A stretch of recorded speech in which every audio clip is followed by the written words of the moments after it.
It's been a while since we had Mike back, so Yeah. we want to do kind of a deep dive on this great Neil Young song. But before I hand it off to Mike, you should know that he's been a Guitars for Vets chapter coordinator and instructor since 2015. He's been playing guitar. I'm going to show your age here a little bit, Mike, for over 54 years. And he possesses a guitar skills certificate from the Berklee College of Music. In mid 2020, during the pandemic, Mike began making weekly YouTube video guitar lessons for his G4V program graduates, and his lessons have become very popular on YouTube. He's now got over, I don't know, 22,000 subscribers, I believe, and it's all song based, it's all lesson based. Absolutely. Okay. Well, thank you, Paul, for that nice introduction. I want to thank everybody for attending today, for joining us. I know where I'm at. It's pretty nice outside, so it's tempting to skip a guitar lesson when it's so nice outside. But I appreciate everyone being here. Paul, I want to thank you, Paul Lilly, and Guitars for Veterans for hosting this session. So much appreciated. So I want to start off with the main point is that the world needs more rhythm guitarists. Okay. Um, Amen. I think my crew of graduates at Guitars for Vets in Martinez, California, we go out and play.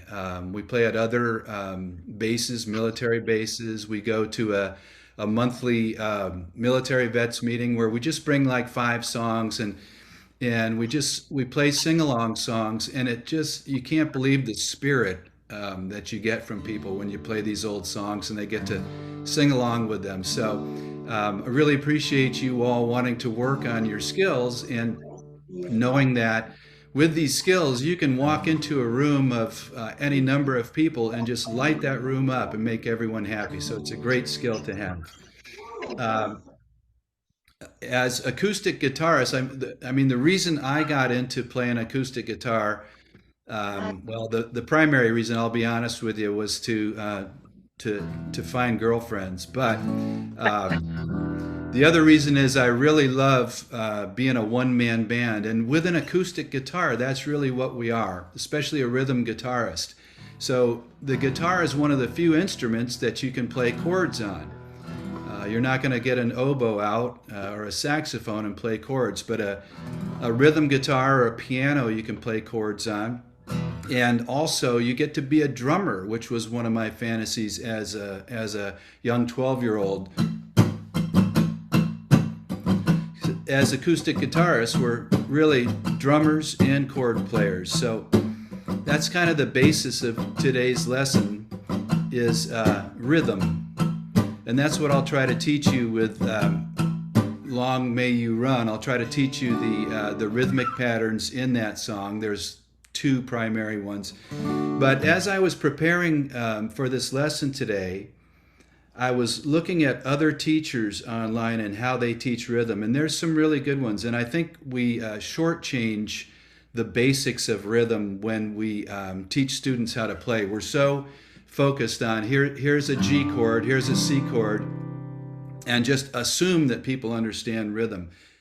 But one thing I found on YouTube was I just searched drum beat, and up came this video, 80 beats per minute, simple straight beat.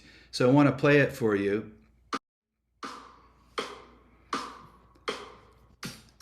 So from this, we can learn rhythm. So if you just mute your guitar with your fingers like I'm doing, and we hit the bass string on the first 2 and 3 and 4 and 1 and. So I'm doing a boom boom. I refer to when I hit the bass note as a boom boom. And then the follow-up, the contrast, is a chukka chukka.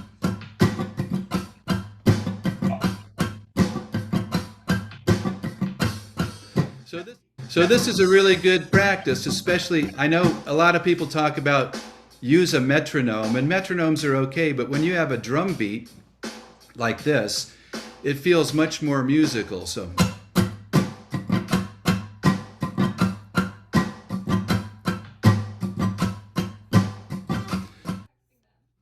Then if we just play an E minor chord,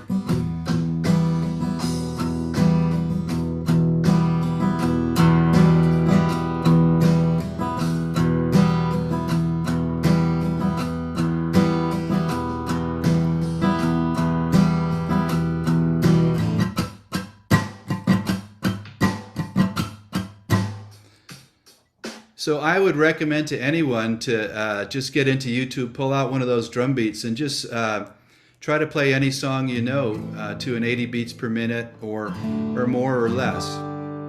A couple of other basics I wanted to talk about today. One is picks.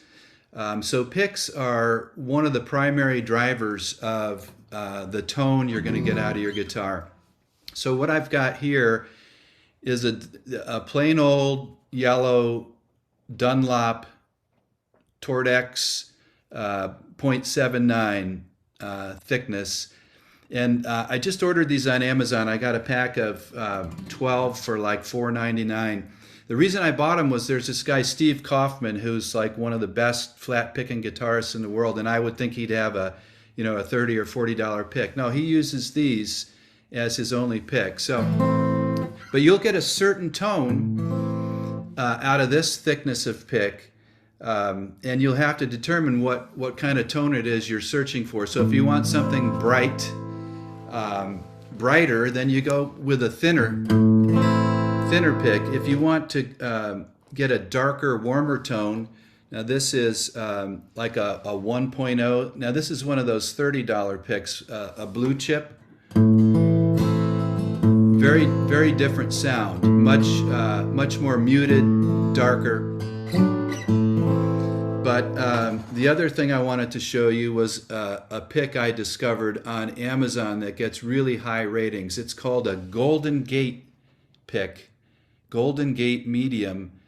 These are like $1 a piece, but I found they produce a really clear and accurate tone. So anyway, just a couple of minutes on picks, and if anyone has any questions at the end, we can talk about picks in more detail. So, long may you run. Or you know what, let's take a step back. Paul was asking me before we went on about practice routine, and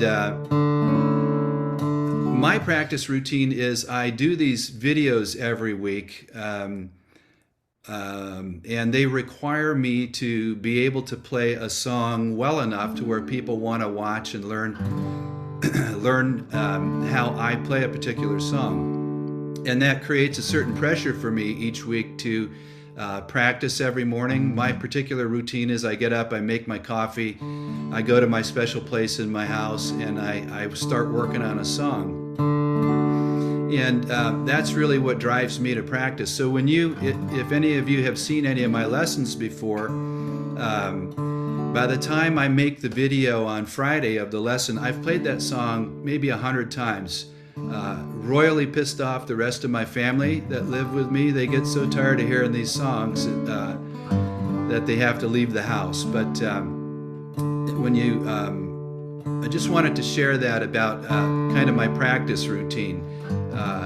There's a lot of repetitions involved in mastering some of these songs. And this one, Long May You Run, this is a fairly intricate song that requires a lot of work to perfect. So I bring this all up because if at first it doesn't sound good to you, know that repetition is the name of the game. You've got to play it a whole bunch of times for it to sound good.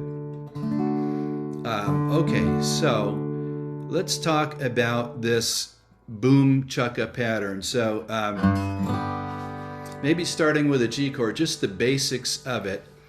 So again, the boom in boom chukka or boom chick strumming is the bass note.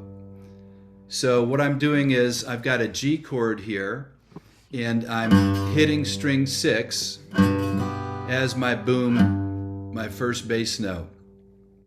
And then what I'm doing is doing a down, up, down, up, down, up, on strings 4, 3, and 2 or 3, 2, and 1. It doesn't really matter which strings you hit, but the chukka chukka chukka is just a contrast to the bass note, and that's pleasing to the ear of the listener if you do it right. So I'm doing a bass note, down, up, down, up, down, up, bass note, down, up, down, up, down, up, bass note, down, up, down, up, down, up, bass note, down, up, down, up, down.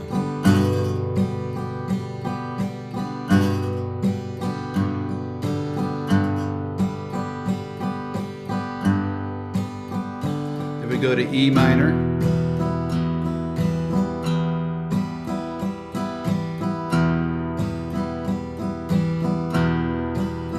Back to the G.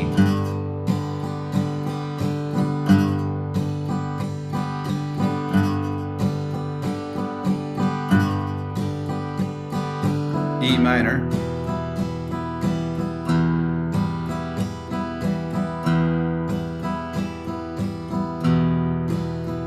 So that's the basic boom chukka chukka chukka concept. So when we get well, and that, you know, there's probably a Neil Young song in there.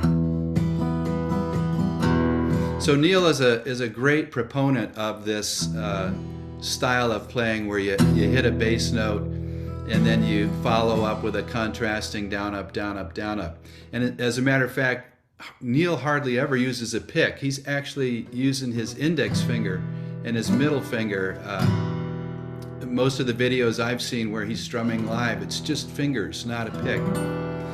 And the other thing about Neil that's so great, and the reason why I think so many of us love Neil, is that he's not Al Di Meola and he's not Tommy Emmanuel. He actually plays stuff that we can play. You know, Neil uses 5 or 6 chords primarily, and that makes it very attractive for 90% of guitarists to try and learn. It's not that hard. Okay, so if we get to Long, Long May You Run. So it starts off with a D chord. So now when we do the boom chukka chukka chukka, it gets a little bit harder, and it's okay when you're doing this to look down where you're picking, because it's kind of hard to hit that D string, that open D string, without looking, right? I mean, if you've got a lot of practice at it, you can 9 times out of 10 hit it. But sometimes you'll hit the A string, sometimes you'll hit the string 3. But as we apply now the boom chukka chukka chukka to this song, it starts off with a D.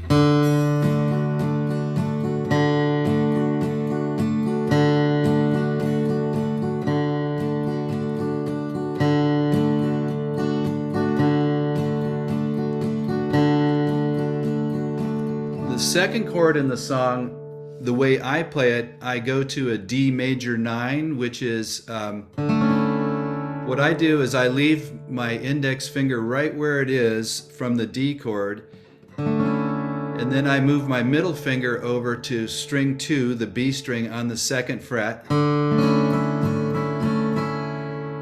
So it's that chord right there. It's got a little dissonance to it. Like if you just started a song with a D major 9th, it would sound funny. But when you start with the D, and then you go to that D major 9th, it really has a nice sound to it, and it's making your mind wants, or your ear wants, resolution, and the resolution is then the G chord.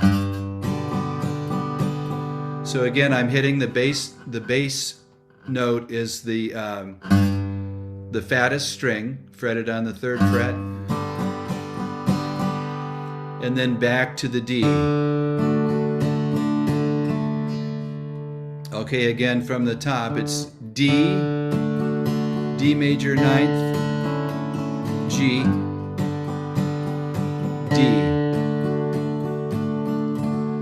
So if I had a suggestion, if you were wanting to leave this lesson right now, what I would recommend is you get a metronome, or you get a you get a drum beat on YouTube, and I'm going to use a metronome right now at 65 beats per minute. And what I would recommend is just playing this intro line, the D major ninth, the G, and then back to the D. Play that over and over and over. And my poor veterans that are in my Monday graduate group, maybe some of them are on the call right now, but last Monday we played a whole song with the metronome on, and it feels really weird to do that at first. It feels like it's really driving you, but it's a good thing. So if you can get used to practicing a song with a metronome, trust me, it'll help you greatly.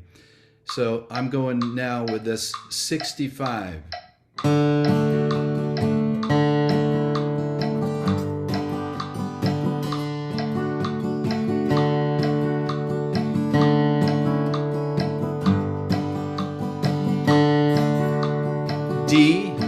D major ninth, G,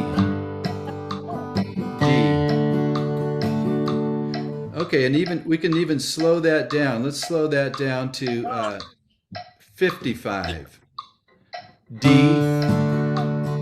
major ninth, G,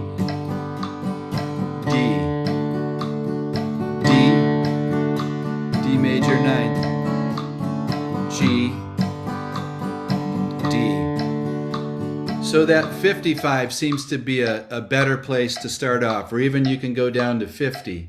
We'll go back to the chords if we just focus on the chords and not even the strumming pattern, but it's a D. We've been, and then we go to a D major 9, through some to a G, things to, back to the D, together, and now we get to the dreaded B minor. Okay, there's a lot of different ways to play it. One is ring finger on string 4, fret 4, pinky on string 3, fret 4, middle finger on string 2, fret 3, and index finger on string 1, fret 2. Now, another way is to play that bar. So if you take an A minor and you move it up 2 frets and use your index finger to bar, that's kind of your traditional B minor. Now I find that very difficult to hit when I'm going like from a D, G, back to the D. Now to get to a barred D minor, that's a fairly complex operation. So what I've done over the years is I've learned to use my thumb on the to hit that B note on string 5, fret 2. Now if you can't do that, because as I've tried to teach this to people, not everyone has the dexterity in their thumb to do that. So there's another version of a B minor that I teach where you use your index finger on string 5, fret 2, middle finger on string 3, fret 2, and ring finger on string 2, fret 3. So it gives you the same kind of a sound. It's more of a B minor 7th, but this is the one that I've laid out with this song as an easier way. So go from a G to a B minor this way is pretty much a lot easier than going to that barred B minor. Now another B minor, if you're familiar with a B7th chord, it's like a beginning level chord, and you pull the index finger off of your B7. That's a nice airy B minor as well. Another one is just if you're playing an A7th. So I've got my middle finger on string 4, fret 2, ring finger on string 2, fret 2. That's an A7th. If you move that up and play the internal 4 strings, not string 6, not string 1, that's a B minor as well. That's about the easiest B minor you're going to be able to find. And in the midst of a song, it sounds fine. Things together with trunks of memory still to come. Okay, so that version of a B minor sounds just fine in the context of this song. So that brings us back to, we were at the B minor at the beginning of line 2.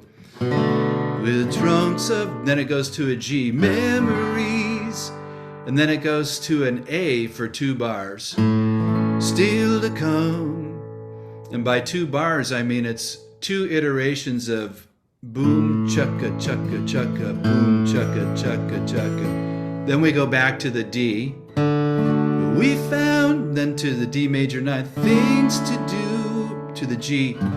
In stormy, back to the D, weather, back to the B minor. Long A, may you, back to the D, run. So now we get to the chorus, and it's really just another verse until you get to the last line. But we'll just go through it. D, long may you run. G, long to the D, you run. B minor, although these G changes to an A have come. Back to the D, with your chrome heart, D major 9, shine in G. In the D, sun, B minor, long A, may you run. Okay, now's where the easy stuff ends. Long may you run. Okay, now the whole cadence of the strum pattern changes.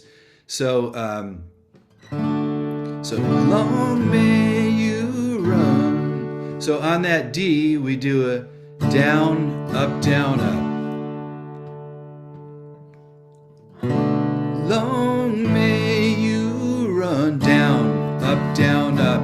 And then we go to a G, down, up, down, up, down, up, down, up. So that's a lot to bite off right there. Let's just go through that again. So we'll go back to the B minor, the last line of the chorus. Long may you, D, down, up, G, up, down, up, down, up, down, up, D, up, down, up, G, up, down, up, down, up, down, up, D, up, down, up, G, up, down, up, down, up, down, up, D, up, down, up, G, up, down, up, down, up, down. So let's try that at 55.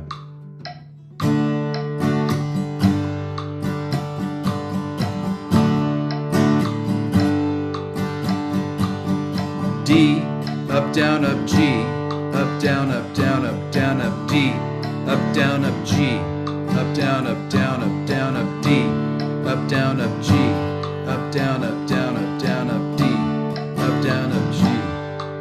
So that is a syncopated rhythm. And I looked up syncopation because I know we've all heard that term. So I had to look it up and see what the Webster's definition of it was. But it's a shift of accent in a passage or composition that occurs when a normally weak beat is stressed.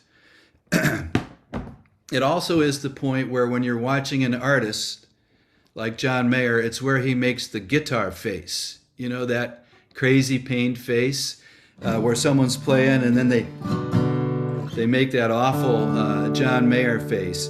But anyway, this is a syncopated rhythm. Down, up, down, up, down, up, down, up, down, up, down, up. Okay, now we get to the craziest chord that Paul Lilly has ever played, and that is the B flat sharp 11. Okay, so this is Neil Young at his finest. He's getting your ear used to something, and then he shocks you with this chord. So the way I play this chord is not for everybody, but it's kind of like if you play we're all familiar with these. Hope somebody's bleeding through. if you're familiar with how to play your basic bar chords, so you take an E shape and then just add a bar, move that all the way up the neck to the 6th fret. So you're barring on the 6th fret. That's your B flat. So what Neil does to this chord is he removes the fretting from the first string. Well, when you're playing that bar, if you remove the fretting from the first string, you automatically have to remove the fretting from the second string as well. So what you have to do is form some sort of a baby B flat chord. So one way to do it is to, if you remember how to play a baby F, a bar F, ring finger on string 4, fret 3, middle finger on string 3, fret 2, and then barring strings 1 and 2 on fret 1. Now if you go to an F major 7th, which is like an F, but now you're not barring, you're leaving that first string open. Okay? That's the Color My World chord, right? As time goes on, I realize. Anyway, so you take that and you move it up to where your ring finger is on string 4 on the 8th fret. So that is the essence of this B flat, B flat sharp 11. And then what I do is I add the bass note in with my thumb. So I'm basically playing every note of a barred B flat chord except for string 1. Okay, so that one takes a little bit to wrap your head around, but there is an easy way to play it, just by playing that F major 7th and moving it up, starting on the 8th fret. Okay, so getting back to the rhythm in that last line, so we were working on D, up, down, up, G, up, down, up, down, up, down, up, and then when you go up to this B flat, it's the same, down, up, down, up, down, up, down, up, down, up, down, up, and then it resolves to a D. Down, up, down, D major 9th, back to the D. Okay, so now we pretty much know everything we need to know to play this song. So I'm going to turn to Paul and see if now is a good time to open it up to Q&A, or if Paul, if you have anything to add.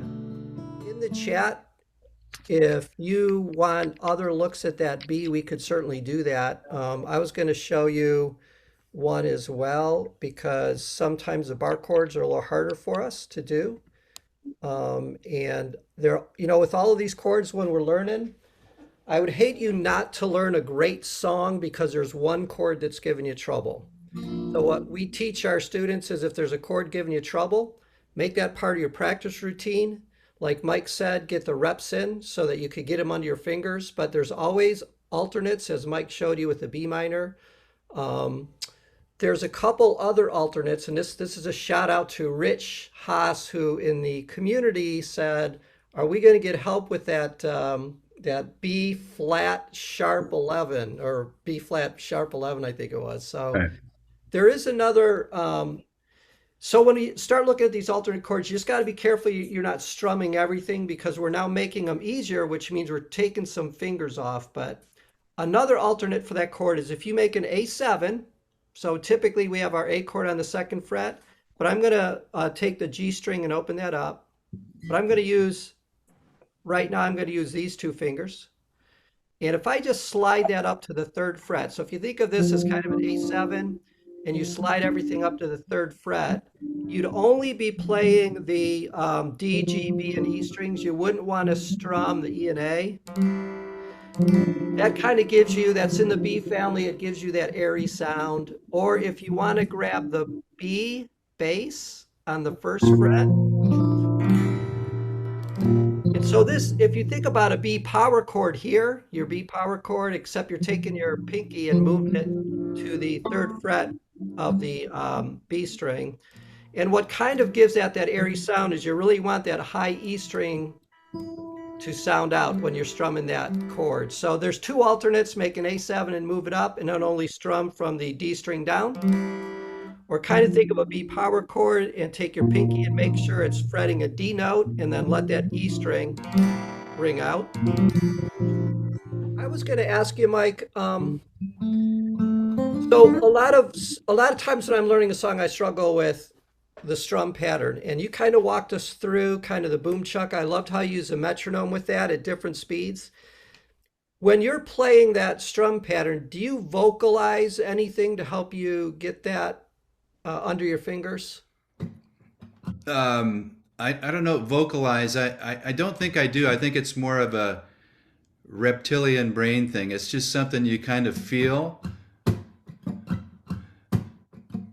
But it's very important, which is why I stress in my lessons, always share the strum pattern. I sometimes forget until late in the lesson, but to me, the rhythm is probably the most important part of what you do, because it is the place where we all meet. Everyone, if you're playing in a group, everyone's got to be playing in the same rhythm. Otherwise, it's not going to sound good. But I don't really vocalize anything. So there are kind of tricks to help with that, because people come to rhythm kind of either by counting or by feel, and we really need both. And so it's helpful when I hear it vocalized. So this would be an example of like a down, down, up, down, up, down, down, up, down, up, down. Now I'm not focusing on the bass first, but that first D would be that bass note. So bass, down, up, but it's kind of a 1, 2, and 3, 4, 1, 2, and 3, 4. And sometimes kind of vocalizing it helps me get it into my strumming hand quicker. Yeah, yeah. And And really, when you think about it as eighth notes, 1 and 2 and 3 and 4 and, you're strumming on everything but the 1 and. So it's and this, basically a full oh song. yeah, the syncopation is leaving out the follow up to the first down, down, up, down, up, down, up, down, up, down, up, down, up, down, wait, up, down, up, down, up, down, up, down, up, down, up. Yeah, there's those spaces in there and really funny spots that your ear isn't expecting. Question. So let's do this, Mike. As you prepare to kind of play it for us, the idea, we could kind of steal the idea from iJam, if any of you have done the iJam, where your mics will stay muted and we could play along with Mike now that we know the strum pattern and the chords. But while he's doing that, if there's anything you want us to address after Mike finishes a song, anything around this song, learning the guitar, practice routines, strum patterns, if there's any questions you have, just go ahead and put them in the chat. And when Mike is done demoing and letting us play along with him on the song, we'll make sure we address those. Thanks. Okay, so we're using our boom chukka chukka chukka boom chukka chukka chukka D.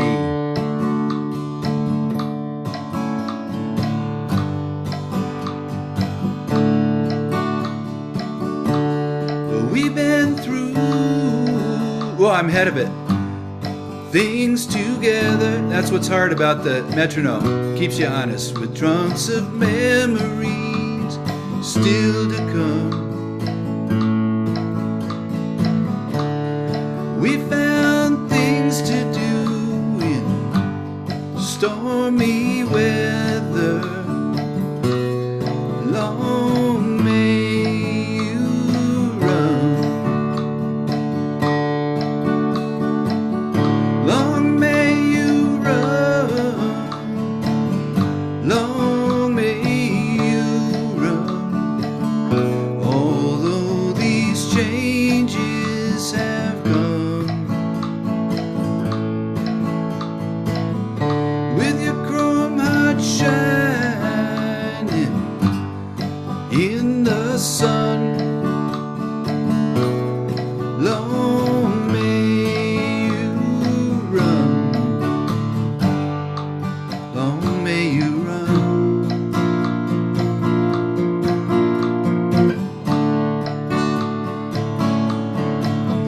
Well, it was back in Blind River in 1962 when I last saw you alive. But we missed that shift on the long decline. Long may you run. Long may you run. Long may you run. And though these changes have come, with your chrome heart shining in the sun, long may you run. Long may you run.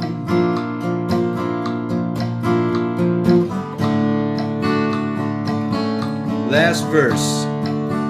Maybe the Beach Boys have got you now, with those waves of singing Carolina rolling down that empty ocean road, getting to the surf on time. Okay, close it out now with the chorus. Long may you run.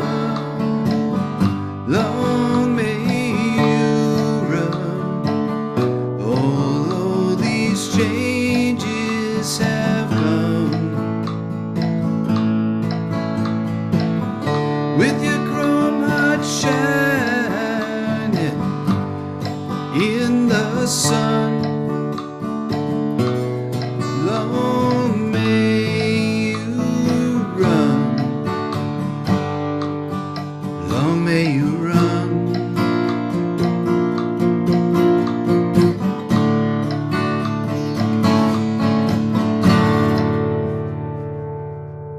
Yay! That was really slow for me. I kept wanting to get way out ahead of that metronome, but good place to start though.